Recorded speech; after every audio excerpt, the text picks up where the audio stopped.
Yo, Ashan. Hey, man, how's it going? Everything good? Awesome. Okay. Then, ladies and gentlemen, hopefully you can hear me. Happy Sunday.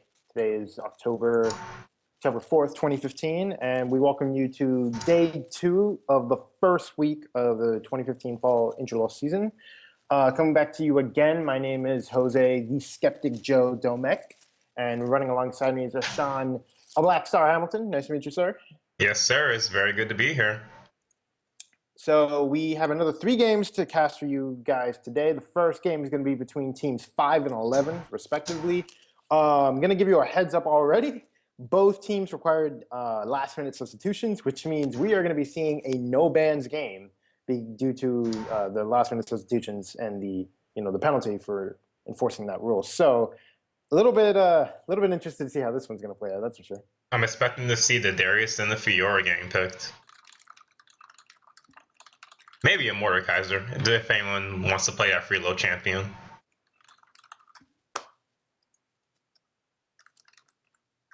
All right, we're just going to load in here to the champion select screen, and as soon as the teams... There we go. All right, so we're going to be into the champion select. So again, ladies and gentlemen, if you're just tuning in, this is going to be a no-bans game, which means that anything is up for grabs. You know, you can take a piece of whatever juggernaut cake you'd like. You want to see if the teams feel like playing Mordekaiser, Darius, Fiora, whoever grabs it first can take it. For the record, can we let the viewers know what teams are playing? Right, my apologies. Team 5 and Team 11. So Team 5 is, let's see, according to the roster submission, Team 5 is going to be TeamSoloTop, and Team 11, they did not submit their team name, actually. So it will remain Team 11 at the moment. And actually, due to the last-minute substitute position, I'm a little uncertain of one of the positions for Team 5. So we'll discover that. We'll go down the roster once we see the champion select.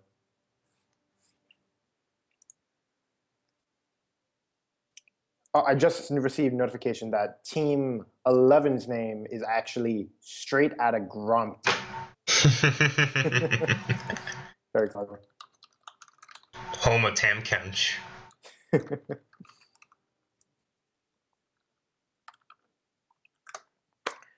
We hope all your viewers are having a great day today, enjoying your weekend, watching some great Worlds matches. I'm not going to get into spoilers just in case, but man, today there were some phenomenal matches. Would highly recommend watching the videos. So many upsets today. It was ridiculous. I don't know about you guys, but my Worlds Pick'ems is looking like fire right now. Like, I completely got a whole bunch of predictions wrong. I have no chance to that championship ribbon skin. Yeah, same here.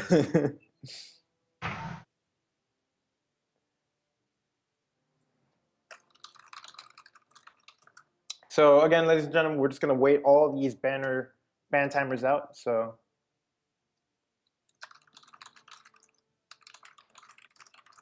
and then we'll start picking at the moment.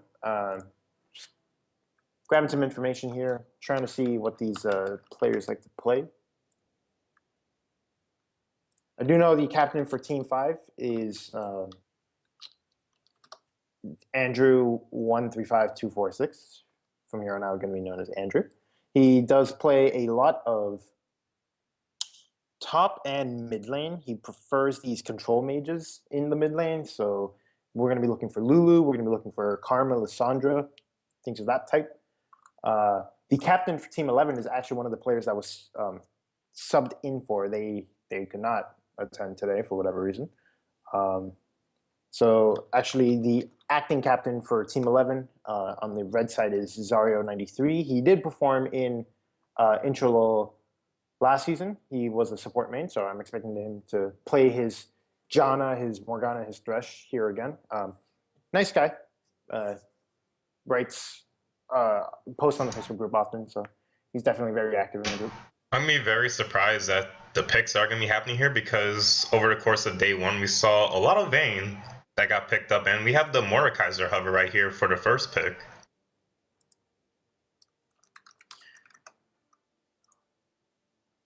I And I'm it going to gets be locked in. wow. I'm going to be very interested to track how this Mordekaiser performs because we all know just how much damage that a Mordekaiser can pull out. But a lot of, if you've been watching Worlds and the discussion among the analysts, they have a point in which, while yes, Mordekaiser is absolutely and a prime example of the amounts of damage he can deal is tons. He's also very kiteable. So I'm going to be interested to see if the purple team can create a composition that can work around this Mordekaiser, or if they're just going to go all in and say, you take your Juggernaut and we'll take ours. Right, when it comes to juggernauts, they're all very clearly defined by a lot of heavy strengths with also heavy weaknesses as well. And we have the Jinx and the Morgana picked. So it's a very interesting thing about this bottom lane because I believe this got picked yesterday. I know there was a lot of Jinx into the Vayne yesterday where in terms of the matchup with Jinx versus Vayne, Jinx does have that advantage because she has the higher range and the wave clear over the Vayne. And pairing that up with Morgana is really good because Morgana prevents Vayne from getting in the range to damage the Jinx because Vayne has getting that 550 range to deal any type of DPS. Morgana, the second you're in that range, you have the Soul Shackles coming out. Vayne can't get away from it without Flash because Morgana's just going to Black Shield herself, so that renders the Condemn useless, and it's just a CC lock into death for Vayne at that point. Absolutely. And we're going to be seeing the Gragas and the Thresh hover. Personally, I'm not the biggest fan of picking Thresh into Morgana, aside from the Black Shield. I feel that her roam potential can just absolutely ruin yours as a support.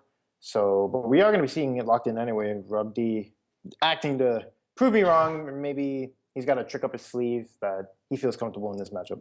You know, I'm liking Team 5's composition right here. They realize that they have Mordekaiser as one of their damage dealers, so they're getting picks that can get targets closer for the Mordekaiser. You have the Gragas explosive cast bringing in targets closer to him. You also have the Thresh hook and the box being able to slow them and lock them in so that Mordekaiser can get onto them. It is one thing you notice about this champion is that his builds and everything that he does is all catered towards slowing targets so that he could just nuke them with the 3 hits on the Q. I've seen a lot of many different Mordekaiser builds on pro builds where Absolutely. you have a lot of them opting to go for the Rally's Crystal Scepter rush. Before they would do Trinity Force rush, which is also good because of the phage passive, Yep. but they would always opt for the Rally's just for that enhanced slow on every AoE spell, and just makes it much easier for Mordekaiser to gap close, along with also them running exhaust on him instead of the heal.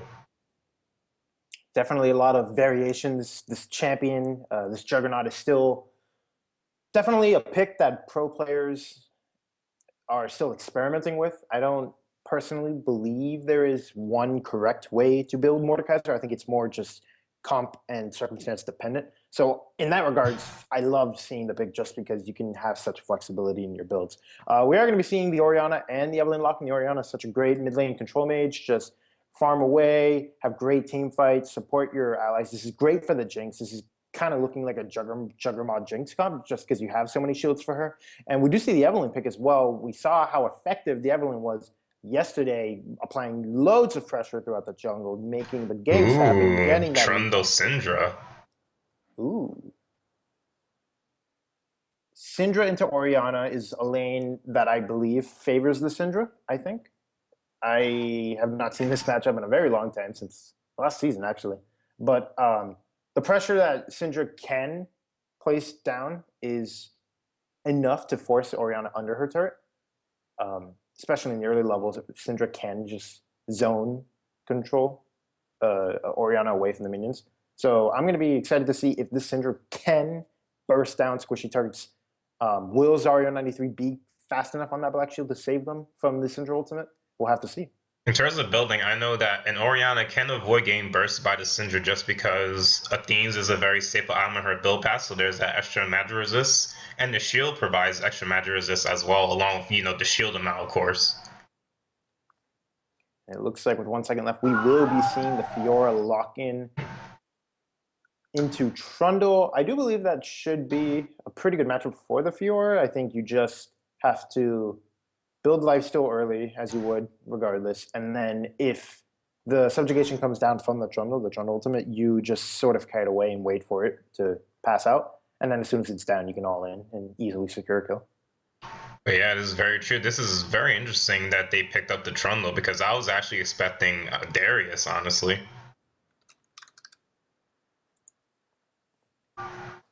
But it does work well because, as I mentioned from before, you need a Mordekaiser to stick onto the targets. You have the Trundle Pillar. That slow is all that's going to be needed for Mordekaiser to gap close onto a target. This I believe a 90% slow at rank 5. Yeah, something ridiculous like that. Yeah.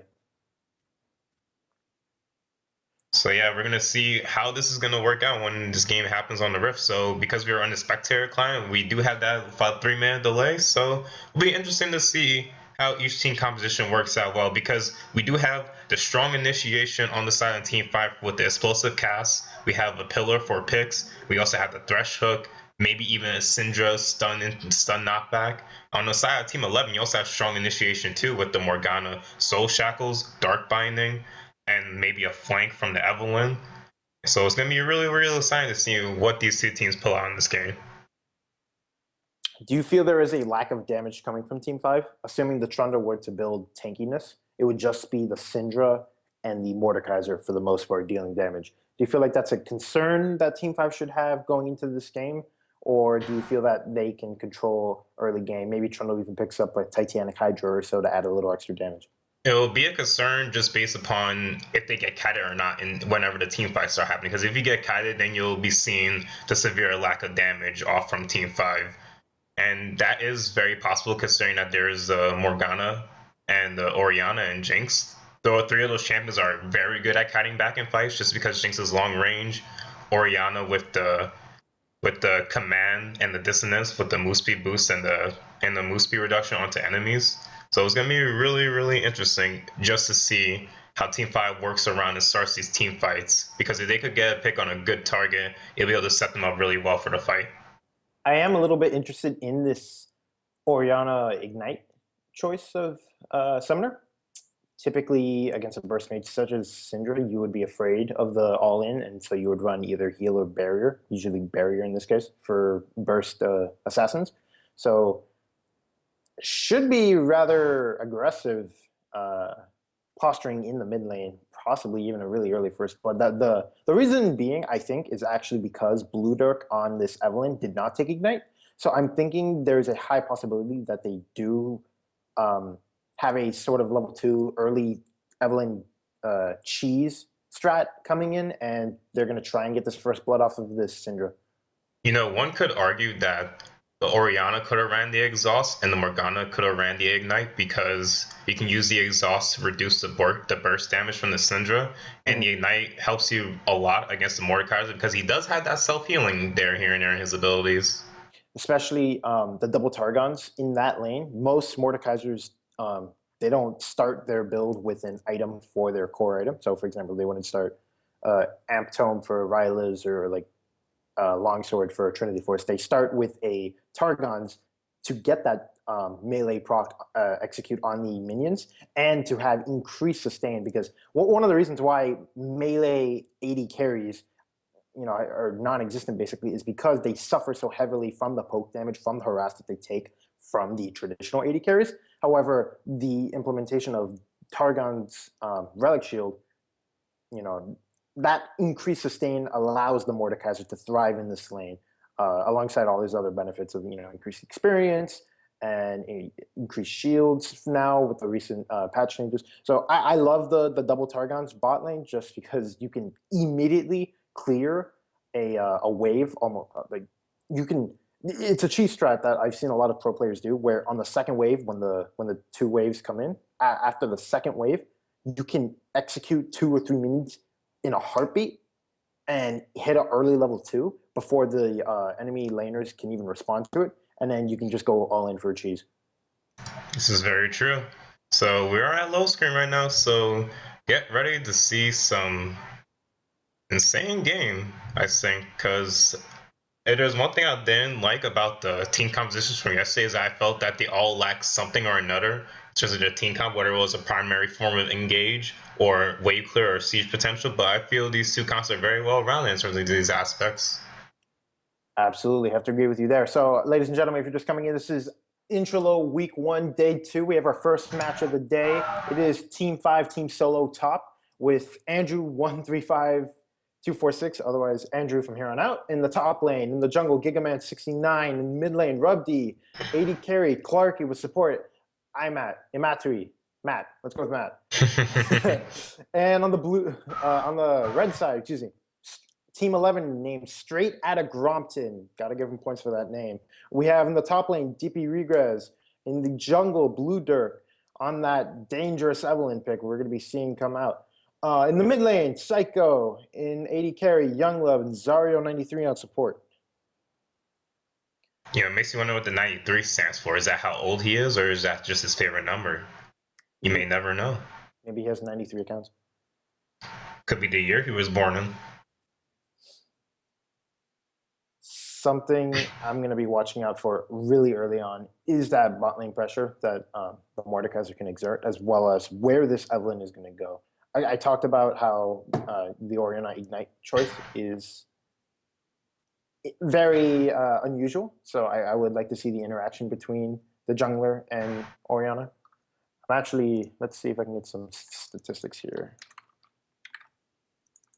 on this Evelyn pick. If I remember correctly, we saw it, I want to say, just once yesterday, right? And yeah. It was in that game where it was able to get the Darius ahead in the Darius versus Gnar matchup, and that worked out very well for that team. So, interestingly enough, the substitute jungler for Team 11 is actually in 80 carry / mid lane main. So the Evelyn pick, it might just be a pocket pick that they play on the occasion. However, something that I do want to note is that they have a very high win rate on Orianna mid lane. So this Evelyn does know the mechanics and how an Orianna performs in the mid lane. So I think that reinforces my thought of their strategy that this Evelyn's going to be looking to cheese this Syndra because he knows how Orianna works. He knows how it can be a struggling lane, especially against a Syndra with Ignite. But I think they're definitely going to be targeting this Syndra. That's right, and I hear the music, so it's like we're about to get in game soon. Hopefully. Ditto.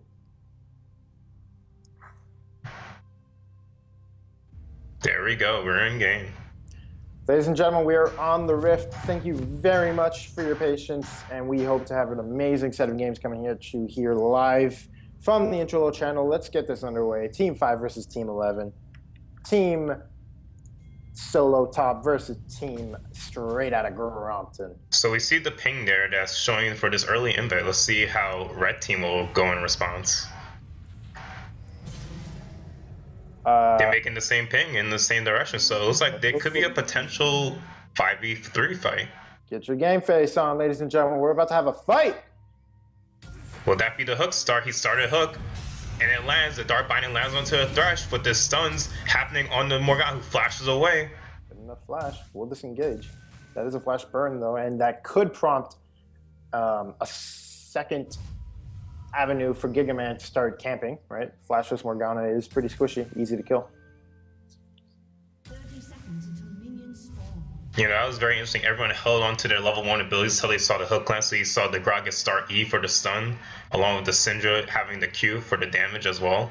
So it was very good they were able to get the flash out. We could see an early game gang, and there is a pause coming in here. Let's see. That is from Team 11, I believe. Let's see.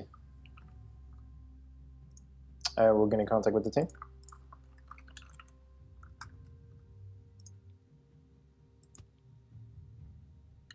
But yeah, just to talk again, we see the double targets coming out from the bot lane of Team 5. So the game is going to be on pause. We're going to be getting back into this. We just saw a level 1 skirmish where Zario 93 did get caught on this Morgana. Luckily, he managed to escape. Only had to burn his flash.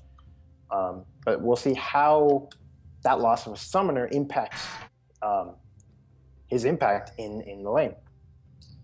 Minions But yeah, it's one thing I always tell people that if you're going into a 5v5 ranked team or where you know all your teammates, you want to look to always roam together as 5, because there's no point in having your top laner top or separating from each other. You either go in as 5 and just walk straight in and then see what happens. If you see them, just walk away. If you think you can fight them, by all means, go right for the fight.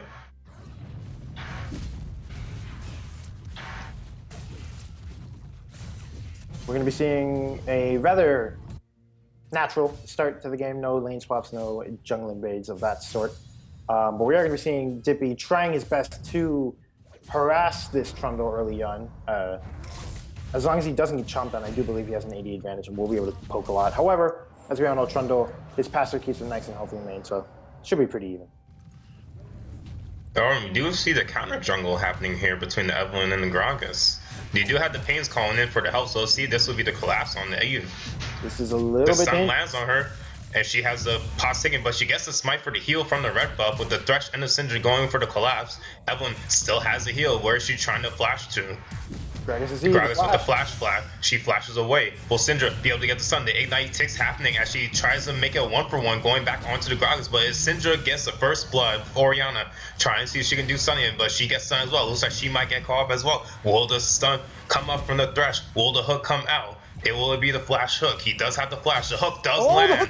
Will he be able to secure this kill? She has the health pot ticking. Will she be able to get away? And then she flashes a Syndra Q with the Morgana, trying to come to help. And Jinx having this 1v1 fight with the Mordekaiser. Will the Mordekaiser be able to kill? The heal comes out on her, and then she gets the kill on the Mordekaiser. What a crazy sequence of events going on there. Evelynn going just way too deep, trying to force that red seal, gets caught out of position. Rubdi with a good job in the mid lane. You have to be conscious of your mid lane matchup. You know that the Syndra is going to be pushing in Orianna level 1. You cannot go in for that invade like that because you know the Syndra is going to respond before your Orianna, and that's exactly what we just saw. You know, speaking of response, we also saw the Thresh was able to get there before the Morgana could, so you have to respect that your teammates aren't able to follow just because you're in the enemy side of the jungle. If you're going to go for these invades, you have to communicate that with your team so that they could be in the position to follow up for you. Really bad miscommunication from Red Team. Absolutely, but we did manage to see the saving grace for Team 11 straight out of Grompton. This young love on Jinx winning the duel between him and Clarky. So, you know, advantages for both sides. We're going to have a strong mid lane. I feel like this is a deja vu from the other game that we had yesterday where we had a fed LeBlanc on one side and on the other side we had a fed Vayne. This is very true. So and I also came to discussing about the repercussions of having the LeBlanc pick just because you're on a team composition with not much wave clear, and when you get behind, they could just run down mid lane for free just because you can't clear out those waves all that effectively. And it looks like we have Evelynn up here for the gank. She has the red buff, so we have some damage coming. Trundle still has that flash, but he doesn't have to burn it. He just gets away. Unfortunate there. Dippy Regret missed the riposte, so the stun didn't come. Looks like Eve might be trying to go back for the reach around right here. She still has a red buff, so this could be successful, or at least have to make Trundle burn his flash. You missed So the he has to riposte flash. again.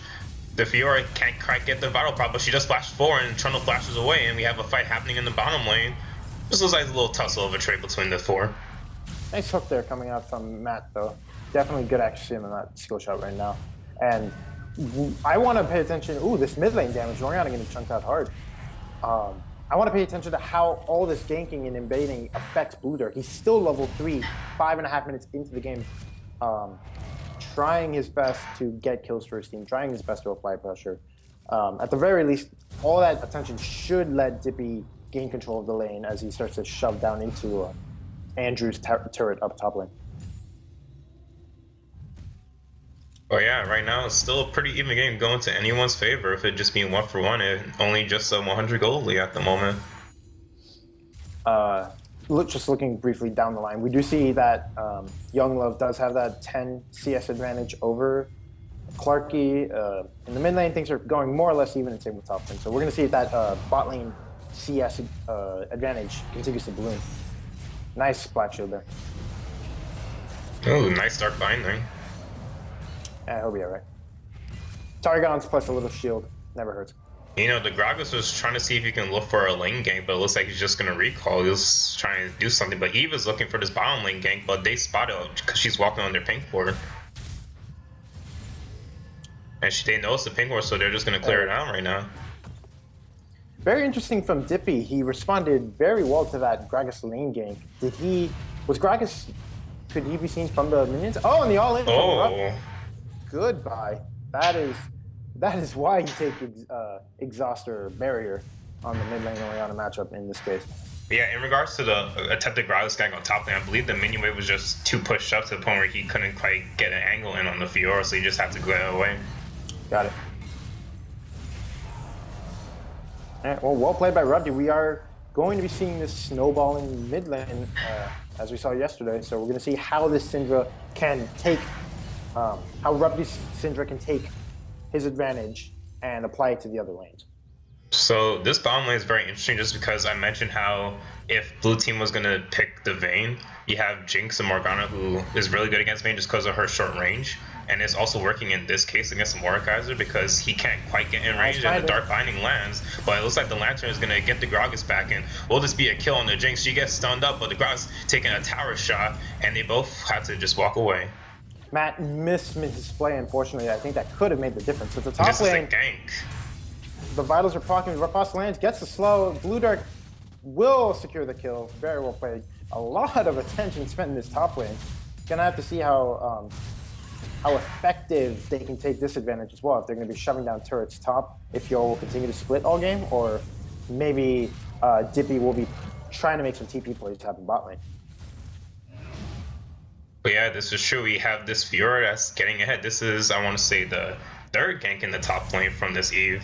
So as I mentioned from before, when it comes to Evelynn pick, if you don't have the vision on her jungle camps, you don't know where she is on the map. So that is something you have to communicate with your jungler and yourself in terms of networking around the map. We do see the green ward and the pink ward in Trundle's inventory, which is good in order to establish that vision against the Evelynn pick. But right now, Gragas' main concerns is that he has to focus on going for the counter ganks. But we have this tussle on the mid lane. It looks like this might be a kill onto the Orianna, who gets a two-man shockwave, but it's just not enough, and she goes down. See, if Young Love right here had his Super Mega Death Rocket, this would be a kill. But he did use it early in the year of the skirmish. But yeah, this Orianna just collapsing under this pressure. Again, just repeated bursts and repeated all-ins and bursts from Rubdi, and with a little help from Matt, does secure the kill. Super Mega Death Rocket does miss on the bottom lane. Clarky with his dancing shoes on, just gonna hang out and chill. But yeah, that was very good roam executed by the jungler and the support. Very good synergy between the two as they go in just to get that kill for the against Orianna. I want to see more of this. It was a common trend in intro last season where the supports would only stay in their lane. They would not roam. They would not deep ward. I want to see more of this. Supports can have such a big early impact with their roams. Nice riposte from Dippy on this all in there. He does proc the Vital Proc the ult. Is going to collapse underneath the subjugation from Trundle. Does manage to lunge away. Blue Dark does arrive with a red buff. This is going to make kiting impossible for Andrew. Will he burn down quickly? The damage is there. The autos are there. The last hate spike gets it. Blue Dark in the second kill of the game. That was very, very unfortunate for the Trundle. He was so close to killing the Fiora. The minion aggro was just ticking on her as the fight was going on, but it was a very good bait by the Fiora into the Evelynn. So as I mentioned before, the Evelynn is having this very strong presence as the Lantern comes back onto the Mordekaiser. Will the hook, the exhaust comes down onto the Jinx? Will she get hooked? Will she be able to escape it? She does have flash, and she flashes a hook. Little unfortunate there, just caught out of position. Have to keep in mind that your support had back, or was roaming, I believe, actually. So you have to just play back in the lane. You have to concede CS. I know it's an unwanted tendency to do so, but it's, you know, it's your flash summers that's on the table if you don't just concede the CS. So as we see in this game, we have Eve prioritizing the top lane, getting the Fiora ahead, but it's weird because even though it is getting the Fiora ahead, the kill goal is going over, but the hook lands onto Evelynn as a flash gank from the Gragas goes and stuns her, with Morgana having the soul shackles onto 3 targets, with the explosive cast coming out on the Fiora as more auto attack damage comes out from the Jinx. Orianna goes down to the Syndra. Fiora's doing a 2v1. She goes down too. The Dark Binding lands onto the Gragas with Jinx trying to get the final hit, and the Zap finishes them off. She gets aside, trying to go for the reset. Can she get onto Mordekaiser, but the stun knocks her back and she can't do anything more. But Trundle teleport in from the top lane. He has had to look away because he's not trying to get kited. And what a nice little mini skirmish there. I think Giga Man went a little bit too ham. He flashed body slammed. I don't think he needed to do that. I think he could have just waited out the entirety of the Thresh's death sentence and then just regular body slammed, and he would have lived because he would have had flash after that. But all in all, you know, the kill score equalizes. Young Love on this Jinx is going to be 2-0. probably going to be taking that turret bot down bot very soon and getting that early Infinity Edge. And as well, Rubdi in the mid lanes, 4-0. We're talking about this snowballing mid lane, the snowballing assassin. Syndra does so much damage. You have to respect that early game damage. So as I mentioned from before, because you asked about whether Team Fight will be lacking in damage during this game, and I felt that if you're able to get the gap closed with the Mordekaiser, be able to do as much damage as you can. But as you saw in that last fight, the Mordekaiser wasn't able to do anything because you have the Morgana that can keep him at bay and then Jinx's long range. We do see the giant spell coming out first item, so I believe that's going to be a Ryla's Rush, if I'm not mistaken. This is true. It is going to be the Rylai's Rush. Definitely one of the optimal picks for an item selection here in this game. I do believe that the his lack of movement speed and he's easily being kited, so I do believe that's a good choice. But we are going to be seeing the How to Tame Your Dragon, storming down the mid lane. I have seen this only a few times in ranked solo queue, just because I always ban Mordekaiser because of this exact reason. We're going to be seeing just how much pressure this dragon can apply to these turret stuff. This is true. It is very hard to kill and it is very good for the siege. As you see, they were able to walk down mid lane, get a tower for free, but now they just need a minion wave to hopefully get the next tower. How much of the dragon's stats does this ultimate take? Do you know? I believe it's all the stats, because if I remember correctly, when I was fighting against it before, it had like 200 AD on it. It was insane. My lord. The hook misses and she gets exhausted, but she'll be able to make her out of the way as she clears the paint board. Trade's ultimate for Summoner spell, as long as Blue Dark doesn't fight within the next ultimate cooldown. That's definitely a worthwhile trade. You know, when it comes to Ghost, I remember there was this thing that I was interested about one time where if a Mordekaiser takes a Ghost from a Braum, right, and he kills the Braum Ghost actually applies a concussive blow passive onto the target, so I thought that was pretty interesting. My lord, that'd be hysterical. Oh, Yeah. Lefty with the PM takes the full blue experience for himself. If I'm ever playing jungler, and my mid laner is Syndra, I always get so upset when they do that because we don't get the experience. I haven't seen how that interacts ever since they put in the new patient system with the jungle camps since the last patch. It would help it, I think. It would, because the patience of the blue buff camp would be full when you grab it and toss it out, and then it would still have to drain all the way down before it starts to reset. So it is a slight buff to Syndra. It does give you a little bit more time to finish off the blue buff before it starts resetting. So if you're thinking, in terms of an invade, that gives you a little bit more time to steal away that blue buff. Okay, interesting. Zarya93 making an effort to, extend Team 11's ward coverage across the river. Not too many deep wards in, but definitely a good start. I would like to see Blue Dark help alongside that, adding some green wards. We see some green wards in his inventory, so that's definitely being proactive. We have the Orion looking back here, so this might be the potential lane game with the Orion. We'll see what happens. As Morgana, it looks like she might. This is the Dark Binding. Ooh, nice juke on the hook there. The ideal scenario would be if Zarya93 lands that Dark Binding. To be honest, in either one of them, assuming you're prepared to answer a Trundle teleport, which Dippy actually teleport is off cooldown. So you do need to be a little bit careful for the next few seconds while that summon spell comes off cooldown. But yeah, interesting rotations around the map as the game is really even. The hook lands onto a Jinx, but she has a Black Shield on her, but the Black Shield pops as Mordekaiser taking the tower aggro, and he's going to go down. The Jinx gets the reset, but it looks like she's going to go down to the Syndra burst, and the Ignite but it's not the Ignite, it's a Gragas with the body slam. And the teleport comes on from the red team as Fiora cancels her teleport because it looks like the Trundle has actually stopped the teleport with the pillar. And Morgana goes down to the Thresh. That was such a late teleport. I know it had just come off cooldown, but you did have it at the start of the fight, Dippy. If you're going to play the teleport, you have to activate right away. But Blue Dark going to be catching this Syndra out. The red buff is ticking. The flash. Blue Dark will secure it with his flash of his own. And Gigaman, can we talk about that for a moment? Gigaman with the BM kill steal. Flash body slam. He is so trigger happy on that summoner spell. It feels like it's always on cooldown. Well, it looks like Evelyn's trying to do something. I think she's waiting for the Fiora and the Jinx to come down for this fight. Definitely win this all in with with the Fiora. There's Gets the exhausted, and the Thresh tries to lantern Grogs away, but that was a miscommunication on their part as Grogs is now about to fall with no mana.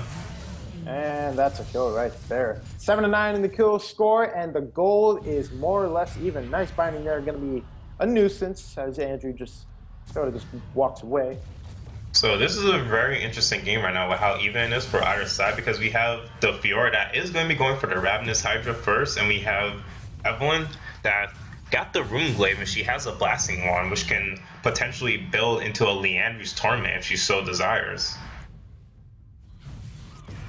Maybe even the Abyssal Scepter. Nice Black Shield, because gonna keep him alive, does have to flash, and as a support, that is the danger of trying to clear pink wards by yourself. If you don't have vision, you can get collapsed on very easily, and you know, unless you're playing Braum with a shield, you're not the most tanky of supports. Nice binding. Will go down to the Rubdy Burst. This is true. But yeah, if there's one thing I do enjoy about this game is that the itemization is very, very good from both sides, honestly. We have the Evelyn that does pick up the Abyssal Scepter because that Syndra burst is very strong along with Mordekaiser's damage as well. And you have Gragas who sees that the AP Evelyn is ahead and that the Morgana kind of does a little bit of damage, and Orianna's going to be doing a lot if she gets those multi-man shockwaves, so he's getting the Locket Iron Solari first, which is very, very smart for him.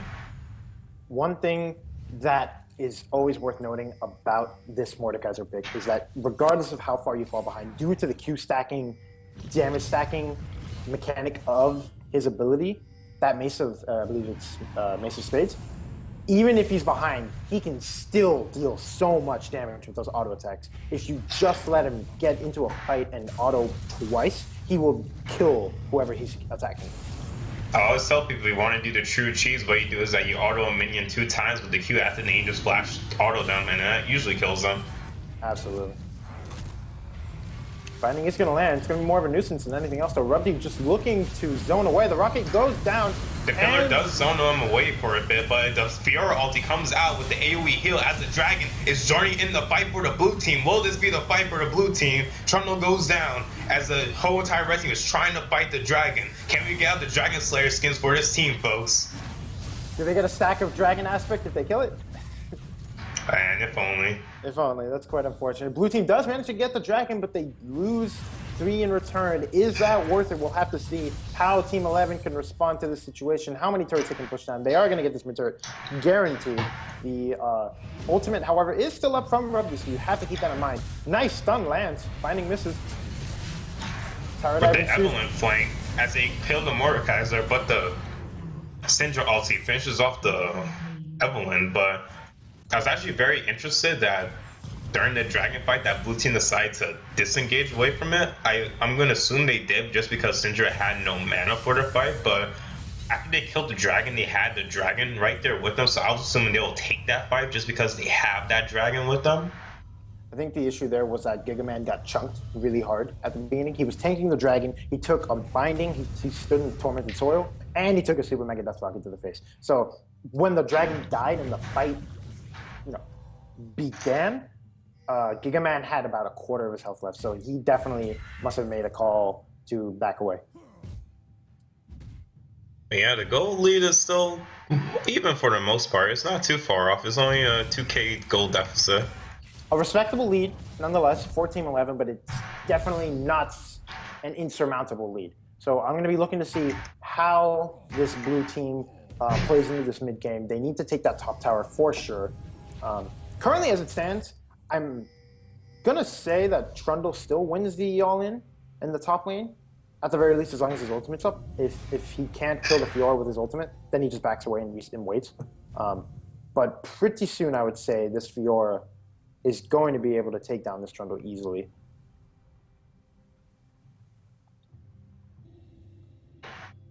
We are going to have to see how this works out. But Blue Dark trying to do looks like it's going to be the 1v1, but it's melee versus melee. Will the Q damage can be enough? This is how you have to play. You have to kite the Mordekaiser's damage.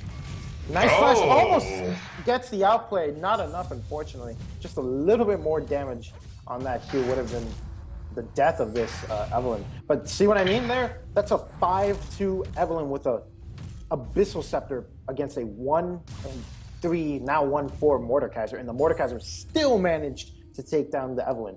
If you just let the Mordekaiser deal his damage, it is a ton. You know, one thing to notice about that fight though is that the Mordekaiser did not use his ulti. I know for a fact that he had used it in the mid lane to get a kill onto Younglove. Was it still on cooldown? Nah, it was up. I looked and it was up for him. That is unfortunate. Then definitely a misplay there. He would have had that kill for sure. Nice flash body spam though. The Fiora ulti, will this be enough?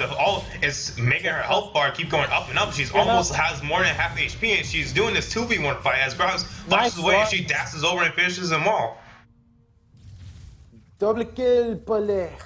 Fiora in the top lane. Just amazing lunges, managing to secure those vital attacks. Very well played by Dippy, and it's going to be applying so much pressure now. The blue team, you know, they're going to collapse under this pressure. Yes, WD is fed. Yes, WD does a lot of damage, but what can you do against a black shield? You can't single out those targets with your stun. You can't kill them. You can't knock them away like that. You know, as you can see, that is why that ultimate is called the Grand Challenge, because you try to challenge a Fiora and then you realize you just couldn't win. Definitely well played, and heads up reactions coming out from Dippy there. And you know, right now, what your blue team, right? You're thinking, man, we just lost in 2 lanes, right? We're down 4,000 gold. We're down 2 turrets. We are up 2 dragons, so that is a saving grace. Do you think maybe they're just gonna play it out, the 5 dragons? Oh, hold that thought. Blue Dark landing loads of damage on this. Syndra does take the lantern to safety. But yeah, what are you thinking right now for your blue team? What's your strategy? Well, right now they're behind 4K goals. So at this point, what you want to do is that you realize that the Fiora is insanely strong. No one on the team can 1v1 her right now. Absolutely. So what you have to do is that you have to give out the rest of the dragons, because you can't fight this next dragon just because the Fiora is so strong that if she is able to get the Grand Challenge heal off, you saw how in that 1v2 fight she was able to do it just because that heal was so tremendous. We're talking a 60% AD scaling on the heal. That is ridiculous. If I was blue team, what I would do is that I would give up this dragon and opt to rotate top lane to get the outer tower for some gold for the team, because they really do need it right now. Absolutely, I do agree on that call. Blue team right now, it's staying as 5 at the very least. Also, a very good strategy against the Evelyn is if you can't find her, just stay together, because there's no guarantee of. That way, you guarantee that none of you will be individually picked off at the very least. This is true. This is an Evelyn with Ionian boost for that extra CDR, and Runeglaive and Deadman's and Abyssal Scepter. That's a lot of damage and a lot of move speed too. As I mentioned from before, Deadman's play is basically Moby boost for tanks. I love the item. I love seeing it. And interesting, actually, I think this is the first time I see it on Evelyn, so I'd love to see how it's going to affect Blue Dark's ability to team fight. Binding does land, though. Looks like we might be seeing a fight here. You know, speaking of Moby boost for tanks, that makes me wonder what would happen if the tank had both Deadman's and Moby boost. I guess that they would just be really fast brick wall, but the fight looks like it's gonna break out as the Dark Binding lands onto a Trundle with Thresh Flash playing them back, and Fiora looking for more damage as she dashes forward, with Jinx getting excited, trying to kite back, and she gets excited once more, and the fight rages on as blue team tries to disengage, but they're looking for more, as the red team seems like they might potentially look to either siege or maybe take the Baron. We do have the Banner command on that minion right there, so it looks like they will siege. Oh, that's a very good. I like that item choice from Zario. Knowing that the main wave clear for this blue team squad is this Syndra, that banner command definitely going to be a pain, certainly for them to deal with. However, you don't want to use the banner in the lane that you're sieging. You want to put the banner in a side lane so that your minions can create pressure for you on a separate in a separate lane. That will draw plays away. But Blue Dark caught out of position. He flashes over the wall, just barely escaping with his life. And it looks like he's going to get greedy and try to go for the red buff. I think we've seen this playbook before. Nice black shield. Hook lands. The hook does land, man. He will travel afterwards and plays her back with the lantern back for Trundle, who flashes forward with the pillar onto the up, and she goes down, followed by another hook onto Morgana, and she will be shortly joining her friend as well, and that's a double kill for the Syndra. Well-needed kills. A little bit of a miscommunication there. Andrew flashing, opting to flash instead of taking the lantern, but actually Matt's going to find a low health in Orianna, I think this stress should have kept going, to be honest. To be honest, if I was blue team right now, I would have opted to go for the Baron naturally right now. The jungler and the support is dead. They had no vision on it. It seemed like that probably would have been a simple Baron for them, but they will opt to take the tier 2 tower. We will see if them not attempting to go for a Baron will have repercussions later in the game, because I felt like if you go for that Baron, that gives you the gold swing and the Baron buff that you need to make up for how much damage you're lacking right now. Definitely a little bit of change from tempo. The 4,000 gold that we were discussing earlier now down to 2.5. So improvements, progress for the blue team. We're going to need to see how they react in this situation. Many of them have very low mana bars. They need to back. They need to get back quickly so that they can respond to this potential Baron call, or at the very least Baron bait from the red side, Team 11.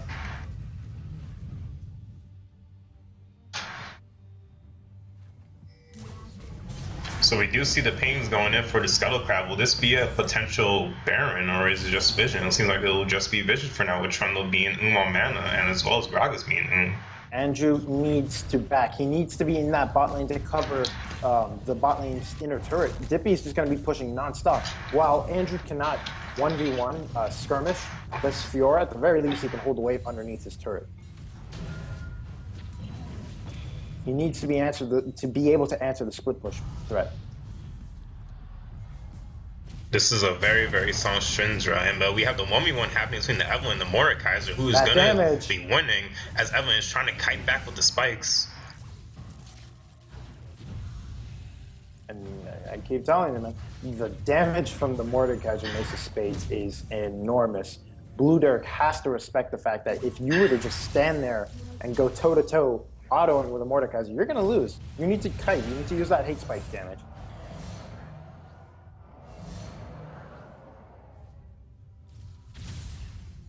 Interesting choice also. Have a look at this in Dippy Regrez's inventory. We have the Black Cleaver completing, yet we're seeing another Phage. So, and wow, that's a very, very...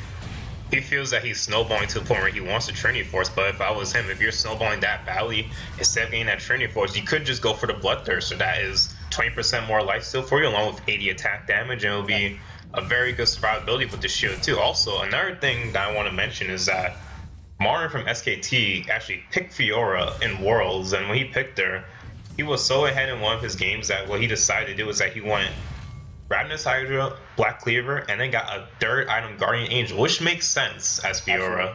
Yep. With the GA item build, you can just dive into the enemy team. You can get to those squishies. You can trade your life for a backlane carry. That's fine, because while you're waiting to respawn and the enemy backline, whatever's left of them, is zoned out, your team is just killing whatever the front line they have. So it's definitely a win-win situation no matter what. But I'm not a fan of this Trinity Force third item. Trinity Force before Black Cleaver, maybe it's okay, although I think Black Cleaver is just a better item overall. The statistics are just way too good on that item. Andrew taking turret shots, so I don't think you really want to be doing that. And yeah, another thing to mention is that along with having that Guardian Angel, if you were able to proc the Grand Challenge heal before you die, it will still be there as you're in your stasis. Oh, that too, yeah. And for the record, the reason why this item combination is very bad is because the movement speed buff that you gain from the Black Cleaver does not stack with the Trinity Force buff. The unique passive, I believe it's called Rage, that does not stack. This is true, it is unique passives. That's almost as like building Trinity Force with Iceborne on one champion. Exactly. We are going to be seeing that banner command in the mid lane, though. Notice how Rubby is having such a hard time just getting rid of that minion. He says, forget it, I'm not doing it, but there's the hook. The body slam coming in onto Morgana, and the soul shot is onto the Trundle as red team is trying to kite back. It's supposed to cast, knocks him away, and there's a 1v1 happening in the bottom lane between the Fiora and the Mordekaiser. But Fiora is able to get away despite the slows. You had the last auto ready. And then we have the teleport coming in from blue team. Will this be an actual finished teleport? It is Trundle coming in. Mordekaiser goes down. Jinx is trying to kite back, but she manages to get some damage onto the Trundle. She gets excited as more people are going down in this fight. We have Gragas onto the Jinx. She gets slowed with Syndra. She with the stun, and she goes down. And Evelynn getting hooked by the Thresh into the Syndra burst, but he misses the flay as Evelynn tries to run for her life, and they double flash forward, but the stun misses, and the Righteous Glory slow gets her in. As a double kill for the Gragas, and as a win for the blue team. Very nice positioning from Rubdi, able to assassinate Psycho. Psycho didn't even shockwave that fight. That's how quickly he went down. Oh Again. my goodness, we have 2 unused ultimates from the red team with the Super Mega Death Rocket and the Shockwave. This is the risk. This is the risk you run running Ignite on Orianna against this Syndra. If you have the if you have the barrier, at the very least you can use your ultimate, you can use your abilities to help your teammates survive the fight before you drop, but just unable to do anything underneath the immense damage. 8-1 and 5, 220 CS on this Syndra. Luden Zeko, Zhonya's, Morello. If you get onto the Syndra, she can stun you. Even if you get onto her again, you have the Zhonya's. She can wait it out and wait for her team to revive. So much damage. Great play overall. You know, I always tell people that if you're gonna play a control mage mid, you can go for the Ignite if you think you get the early kills to slump up, but let it be known that because of the major scalings, that Ignite just falls off for the most part as the game goes on, and it's much better to get survivability in terms of either cleanse, barrier, or heal. Those summon spells are very, very strong, especially on someone like Orianna, just because you don't really need that Ignite to do a lot of damage as her once you have that Athene's and Death Cap in the later stages of the game. And I just need to reiterate this point again. Zarya 93, I love the Banner of Command. I think it's a great item. I love the selection here. Do not use it on the mid lane turret, on the mid lane cannon minion. You need to use it in a lane that you want, in one of the side lanes that you want pushing on its own, so that it creates pressure, so that it draws opponents away from the mid lane. You don't use it in the lane you're sieging, because then all the enemy players are there, they can just kill the minion. Even if they're AP heavy, they can just still kill the minion with ease. You have to use it in a side lane while you're sieging another lane. This is true, not to mention that if you do put in that side lane, you force someone that isn't Syndra or Mordekaiser to have to kill it. You have to force Strongman to kill it at that point. We're going to see the blue team attempting to secure vision inside their own jungle. Blue Dark is going to catch Rubdi here, though. Binding almost lands. Stun. And Super Mega Death Rocket finishes her off. Nice night there coming in from Youngless. 6-2 and 6, not having a bad game either on this Jinx. Would love to see either a QSS next or a Bloodthirster. I do think a Bloodthirster would be quite a long wait for purchase, so I would love to see QSS first, just so that you get the little protection from the Syndra and you can get out of any stuns or hooks.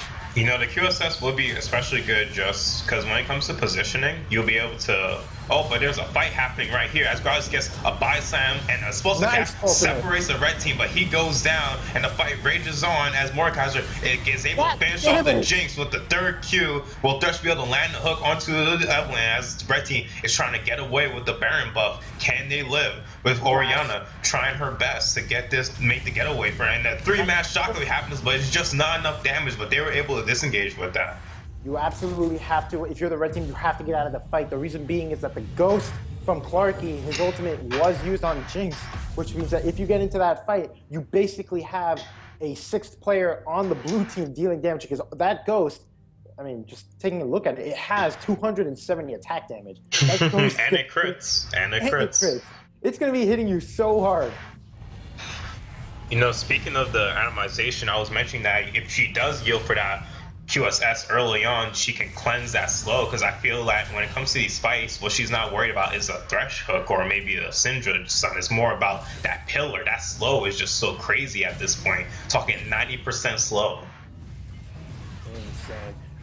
We are going to be seeing the Trinity Force completed from this Fiora, Dippy's Fiora. We are also going to be seeing a Negatron cloak for Younglove. So going for the Guardian Angel, it's not a bad decision. It's not a bad item. It's just, I personally believe that the QSS has more versatility to it. Also in the fact that typically when you're against burst assassins and things like that, your GA will get popped immediately, and then if you're not dealing damage in this kind of one damage centered, well, it's less of a Juggernaut Jinx, but if you're not dealing damage, your team fight as a whole drops significantly. I also personally believe that the QSS would have been a better item, just because, as I mentioned from before, that while the Negatron Cloak AP magic resistance is good for you, but there's a fight happening here as you're able to catch out the Trundle, and he just accepts death from being caught out.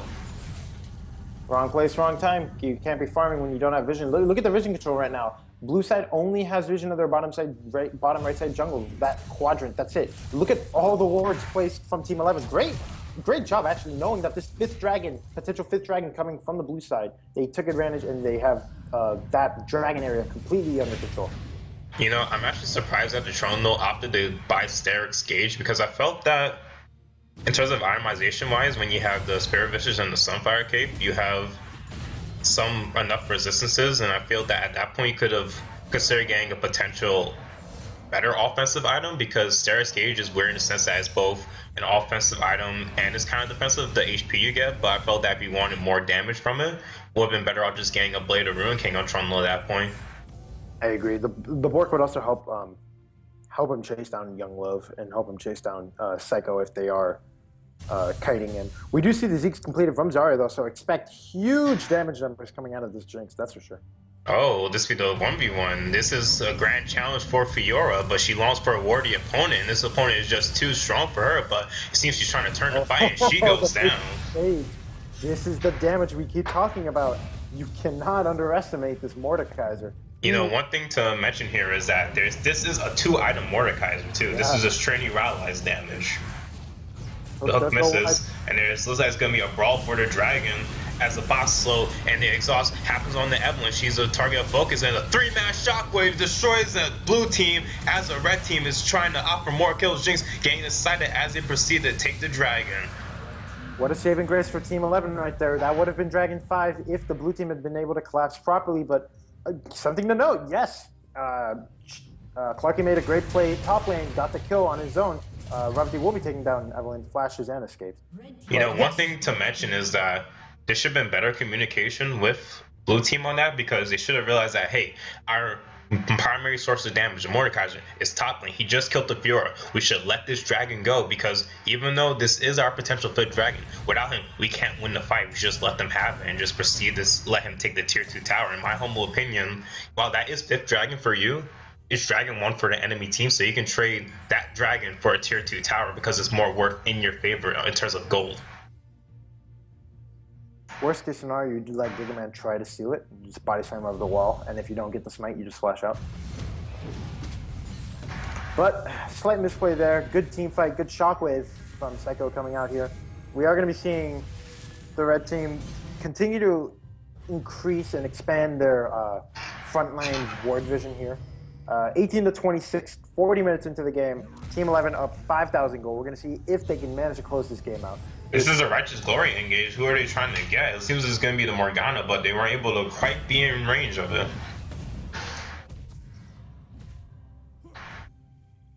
Something to note here, Sean, is that Unleash Power, the Syndra ultimate, is down to a 48-second cooldown. So he can very easily find a target out in the jungle, isolate a target, burst them out, and then have the ultimate ready again for any potential upcoming team fights. So when it comes to itemization, I'm disagreeing very heavily with the Fiora itemization, because we had the Trinity Force, which wastes the Phage passive, and we also have the QSS. Now, I personally think Fiora doesn't need QSS just because her repost basically acts like one, as we can parry the CC and the damage too. So at that point, you don't even need the QSS because you just rely on parry if you have the good reaction timing. We also see a Vamp Scepter getting built as well, so now she's going to try to go for the Bloodthirst. You know, she should have gotten that third item. We are going to see a Steric's Gauge come out of this Mordekaiser third item. Slightly on the more rare side of the builds. I typically don't actually see Steric's Gauge built. I usually see or Hextech Gunblade or Luden's Echo in some cases if you really want to go burst heavy. It's true, when it comes to the builds, I usually see either Steric's or Hextech myself, but I feel like Hextech will be better just because it's more lifesteal and it's also much better for you as a kit compared to Steric's. Exactly, cannot agree more. But we are going to be seeing the teams sort of collide with one each other here near the Baron. It's about to spawn in 10 seconds. Currently, red team, Team 11, does have war priority here, but we're going to see if the blue team can manage to squeak in and increase their own line of vision as well. There are a lot of pings happening out here as the bottom side is approaching towards the blue team. Looks like they might lose their bot tier 2 tower as they try to contest this Baron. This is true. It seems like they might potentially lose it. Actually, it's 2 cannon minions in that wave. Imagine that Banner Command was on one of them. That would have been pretty crazy. Imagine if the banner was there right now instead of. I believe you use it on a minion in the mid lane, and it already is dead. So just imagine the increased pressure. They would absolutely get that pot turret, and then even pressure the inhibitor turret as well. But yeah, the Jinx does have the Guardian Angel. Will this be a fight? It's just a particular dance as they try to do the tango around the Baron Nashor, as the red team minions are almost on their way to killing the tower. Red team has all 3 lanes pushing. Their minions are in the correct spots. It seems like this might be the potential engage, but the Dark Binding lands and it's a one-man shockwave, and the Mordekaiser goes down, but the Gragas is supposed to cast onto the fight as they try to focus fire on the Gragas, but it seems that blue team is going to have to disengage and lose potential Baron. What was Clarky doing there? What was his game plan? You're walking straight into a pick comp with a Orianna and a Morgana, as well as an Evelynn. You never know where that Evelyn's going to flank from, and that's going to be easy, free Baron Nashor for Team 11. Especially that he is Mordekaiser. He will get Kaido out to help with his team. Exactly. Interesting to note here, he actually finished the face of the mountain. Is that typical? I actually don't believe that is typical in the builds. You usually don't finish that item on the Mordekaiser. Oh, we have this fight happening right here as it turns from a skirmish into a full-on 4v2 team fight, with the boss going down for the extra safety as he makes his way out. In terms of the item building, I feel that it comes down to personal preference, because that base of the mountain shield is pretty good, especially if you use it on either yourself or an ally. Feel is always nice in that utility regard. Fair enough. I suppose you can argue he certainly is not hampered in his the amount of damage he can deal. This is very true. He hurts a lot once that third hit comes through. And the Baron recalls come out as red team opts to regroup and potentially pressure the next dragon that's about to spawn, because with this Baron buff, it seems they will be strong for this contention. Now, this is 5th dragon for blue team. Blue team can get this dragon during the skirmish. They can potentially win the fight off of the 5th dragon damage. We're talking true damage for every member of the blue team. Imagine that, a Mordekaiser with true damage just bashing you in the face with a mace. That sounds like the thing of nightmare, Sean, and we're going to be seeing how these teams can gain vision control over this objective. We need to see the pink wards go down. Zarya 93 does have one in the But blue team, will they be able to get this dragon? Because if they do it, along with the 5th dragon buff,